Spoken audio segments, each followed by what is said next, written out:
चीकू की यात्रा, भागे घर से निकलना, यादों भरी तैयारी की शुरुआत। सर्दी की वो 90 के दशक की सुबह, जब खिड़की से धूप नहीं, यादें झांका करती। चीकू, उठ जा बेटा, ट्रेन को थोड़ी देर में निकलना है हमें। नहीं हो रहा यार, ये बंद।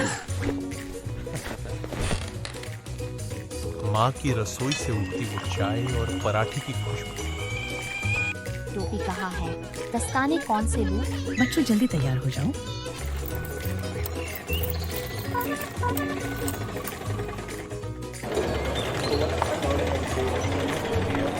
भाग 2, 90 के दशक की यारी। एक बोतल में बंद और टिकट, घड़ी, ट्रेन की सीटी। वो पल जो आज भी दिल में ताजा है। स्टेशन की भीड़, अनाउंसमेंट्स और गर्म चाय की वो खुशबू। पापा जेब से टिकट निकालते थे जैसे कोई खास खजाना हो हमारे पास। छोटे छोटे सिक्कों में बड़ी खुशियां हमेशा चढ़ते थे उस पुरानी मशीन पर, जो बोलती थी आपका भविष्य उज्जवल है। जब बचपन की यादें और बच्चों की ख्वाहिशें एक ही दुकान पर मिल जाएं, हर बार की तरह कोल्ड ड्रिंक और चिप्स की जिद, और पापा का वही शांत मुस्कुराता हुआ चेहरा। तभी भीड़ में से एक लड़का भागा। अरे भागो भागो, ट्रेन छूट रही है। और मैं धड़ाम से जमीन पर। माँ ने मुझे उठाया, गले लगाया, जैसे डर भी पिघल गया उसे गले लगाने से। स्टेशन की भीड़ में भी माँ की आंखें सिर्फ अपने बच्चों को देखती हैं। और फिर आए हमारी ट्रेन, धुएं, सीटी और उम्मीदों के साथ। खिड़की से आती हवा और चेहरों पर वो रोशनी जो कहती थी चलो। भाग 3, ट्रेन का सफर, नजारे, खेल और इंतजार। ट्रेन चल चुकी थी, धीरे धीरे पटरियों पर सरकती हुई। खिड़की से आती ठंडी हवा मेरे बालों को उड़ाने लगी। की आवाज जैसे ही कानों में पड़ी, माँ ने तुरंत कप उठाया और जैसे ही उन्होंने पहला सिप लिया, मुझे लगा अब सफर असली में शुरू हो गया है। थोड़ी देर बाद मैं बस बेचारा सा मुंह बनाए खड़ा था टॉयलेट के बाहर। इतने में टीटी अंकल आए और मैं फिर पूछ बैठा, अंकल जम्मू कब आएगा? फिर निकली लूडो की गोटियां।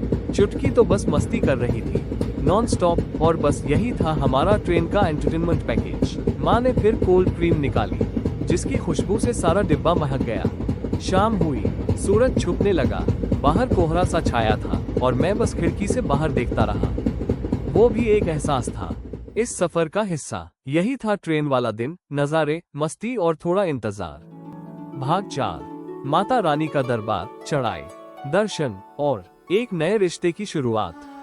कटरा स्टेशन पहुंचते ही मन जैसे एकदम शांत हो गया और वहीं प्लेटफॉर्म पर खड़े होकर खींची गई पहली तस्वीर। माता रानी के दरबार की यात्रा अब शुरू हो चुकी थी।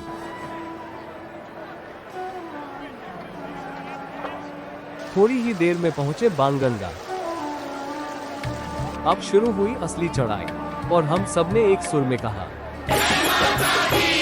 हर कदम जैसे आशीर्वाद से भरता जा रहा था।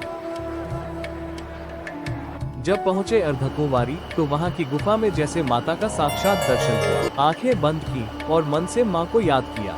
रास्ते में मिले लंगूर, कहीं पिट्ठू वाले भाई, कहीं भक्तों की टोली। हर कोई इस यात्रा का अपना ही किरदार निभा रहा था, सब मिलकर जैसे माता की लीला पूरी कर रहे हो। और फिर वहीं उस चमकते रास्ते पर हमें मिली एक छोटी सी प्यारी सी नन्ही सी परी, जैसे माता रानी ने खुद भेजा हो। एक दोस्त, एक नए सदस्य को।